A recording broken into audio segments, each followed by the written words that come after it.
मेरी शादी रवि से 1 साल पहले हुई थी। रवि एक बड़े शहर में अच्छी नौकरी करते हैं। ऑफिस की तरफ से ही हमें एक अच्छा फ्लैट मिला है। मेरे पति ऐसे बहुत अच्छे हैं, लेकिन अगर मुझसे कोई पूछे तो मैं अपने पति की एक आदत को बदलना चाहूँगी। उनमें थोड़ा ज़्यादा ईगो आ गया है। अपने से छोटे से कभी कभी वो अच्छे से बात नहीं करते। मुझे यह बात अच्छी नहीं लगती थी, लेकिन मैंने उन्हें कभी इस बारे में टोका नहीं। हमारे घर में पहले एक नौकरानी आती थी, लेकिन उनके इसी स्वभाव के कारण कोई टिकता नहीं था। उनका कहना था कि अगर ऐसे नहीं कहेंगे तो कोई आजकल काम नहीं करता। शायद उनका यह स्वभाव उनके ऑफिस के अनुभव से आया होगा, क्योंकि उन्हें काम पूरा करवाना बहुत प्रेशर रहता है। इस कारण उनके स्वभाव में यह कठोरपन आ गया। अब फिर मैंने नए काम करने वाले की तलाश शुरू की। बड़ी मुश्किल से कुछ दिनों बाद घर पर ही एक शख्स आए। उन्होंने अपना नाम कालू बताया था। उम्र उनकी 55 साल की थी। उन्होंने कहा कि उन्हें कहीं से पता चला कि यहाँ काम है। मैंने पूछा किसने बताया। वो बोले कि अभी उनका नाम याद नहीं आ रहा। मैंने कहा कि आप खाना बना लेंगे। उन्होंने कहा कि हाँ, मैं अच्छा खाना बनाता हूँ, आपको कोई परेशानी नहीं होगी। शुरुआत में मेरा मन नहीं माना, क्योंकि वो किसी की पहचान से नहीं आए थे। लेकिन फिर मैंने सोचा कि शाम को उनसे मिलवा देती हूँ। शाम को जब वो घर आए तब मैंने कहा कि कोई काम के लिए आया है। उन्होंने भी यह कहा कि क्या उसे जानती हूँ।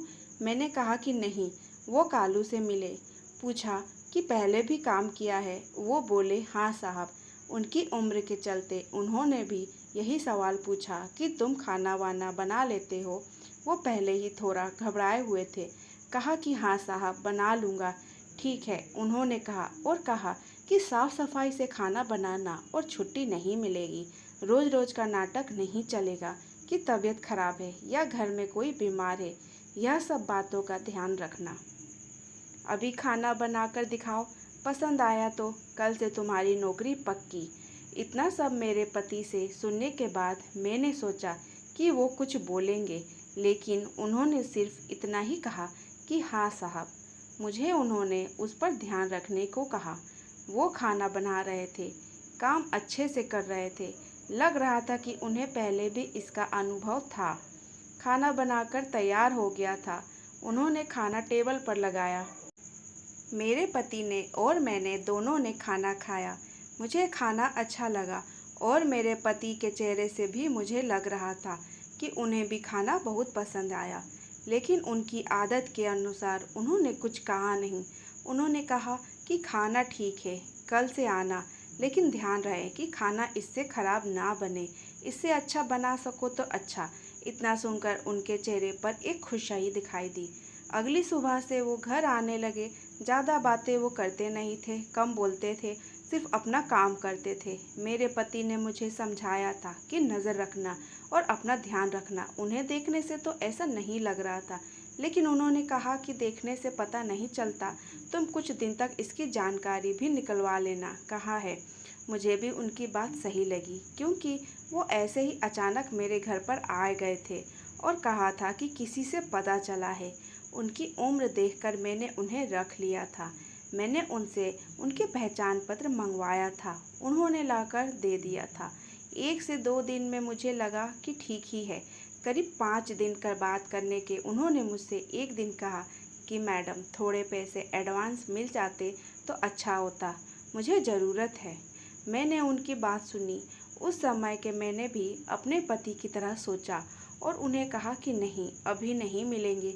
आपको तो पहले ही उन्होंने सारी बात बताई थी, और मैं साहब से पूछूंगी। ऐसा कहकर मैंने उनकी बात टाल दी। रवि अगले दिन कहते हैं कि उनके ऑफिस के कुछ दोस्त घर पर शाम को खाना खाने आने वाले हैं। उन्होंने कालू से कहा कि उनके दोस्तों के लिए कल स्पेशल खाना बनाना होगा। उन्होंने कहा ठीक है साहब। शाम उनके दोस्त, उनकी फैमिली भी घर आए। 3 दोस्त के साथ उनकी पत्नी और बच्चे भी थे। खाने में 4 से 5 तरह के पकवान बनाए थे। सबने खाना बड़े चाव से खाया और तारीफ भी की थी। खाने के बाद हम सब बैठे बात कर रहे थे। कालू अपना काम ख़त्म करके जाने की तैयारी कर रहे थे। तभी उनके एक दोस्त का मोबाइल नहीं मिल रहा था। मोबाइल मांगा था, साथ ही उसमें ऑफिस के ज़रूरी नंबर और इमेज भी, इसलिए वो थोड़ा परेशान हुए। सभी जगह ढूंढ लिया, बच्चों से भी पूछा, लेकिन नहीं मिला। फ़ोन लगाने पर फ़ोन भी नहीं लग रहा था। हम सब मिलकर मोबाइल ही ढूंढ रहे थे कि कालू किचन में से आए और कहा कि मैडम मैं चलता हूँ। आज उनके हाथ में एक छोटा सा बैग था। उनके इतना कहने पर मेरे पति ने कहा कि रुको, मोबाइल जो तुमने चुराया है वापस दो। उन्होंने यह जब बात सुनी तो कहा कि साहब आप क्या बोल रहे हैं, चोरी यह तो मैं सपने में भी नहीं कर सकता। मेरे पति ने कहा कि ठीक है, फिर तलाशी दो और चले जाना। यह सुनकर उन्होंने कहा कि नहीं, मैंने जब चोरी नहीं की तो तलाशी क्यों दूं। मेरे पति बोले कि जब चोरी नहीं की तो तलाशी से क्यों डर रहे हो। इतना कहकर वो उनके पास गए और उनके हाथ में जो बैग था उसे लेने लगे। कालू ने बैग पकड़ा और कहा कि साहब छोड़ दीजिए, इसमें मोबाइल नहीं है। मेरे पति को गुस्सा आ गया, कहा कि एक तो चोरी करता है, उस पर आंखें भी दिखाता है, छोड़ बैग। उन्होंने उसका बैग छीना और उसकी तलाशी ली। उसमें मोबाइल नहीं था बल्कि खाना था। मेरे पति बोले कि तुम चोरी करके खाना ले जा रहे थे। कालू की आंखों से अब आंसू आने लगे। वो बोले कि मैंने चोरी नहीं की, मैडम ने कहा था मैं खाना खाकर जाऊं, तो यह मेरे हिस्से का खाना है, मेरे पोते के लिए। उसने बहुत दिन हो गए अच्छा खाना नहीं खाया। साहब मेरा बेटा होता तो शायद मुझे आज यह दिन देखना नहीं पड़ता। मेरा बेटा 4 साल पहले चला गया। एक लौता बेटा था, घर में अब मैं ही हूँ। उसकी बीमार माँ, मेरी बहू और पोते के लिए बड़ी मुश्किल से घर संभाल रहा हूँ। खाने के लिए अच्छा बना तो मैंने सोचा मेरे पोते को खिला दूंगा। उसके चेहरे पर जो खुशी आएगी वो मैं देखना चाहता था। मैंने मैडम से एडवांस भी मांगा था घर के लिए। इतना बोलकर वो बिना खाना लिए ही रोते हुए चले गए। वो इतना कुछ झेल रहे थे, हमें इसका पता नहीं था। और आजकल की दुनिया ऐसी ही हो गई है, कुछ बुरा होने का हमें इतना डर है कि हमें अच्छाई भी दिखाई नहीं देती। इसमें हमारा भी कसूर नहीं है। उनके जाने के बाद मोबाइल का भी पता चल गया। उन्हीं का बच्चा बोला कि उससे मोबाइल नीचे गिर गया था और बंद हो गया। पापा डांटेंगे इसलिए उसने मोबाइल सोफ़ा के नीचे रख दिया। उसके पिता को इन सब के लिए शर्मिंदा होना पड़ा। पहली बार रवि की आंखों में पछतावा देखा था। रात रवि ठीक से सोए नहीं। हालांकि उन्होंने मुझसे कुछ कहा नहीं, लेकिन मुझे पता था कि उन्हें बुरा लगा था।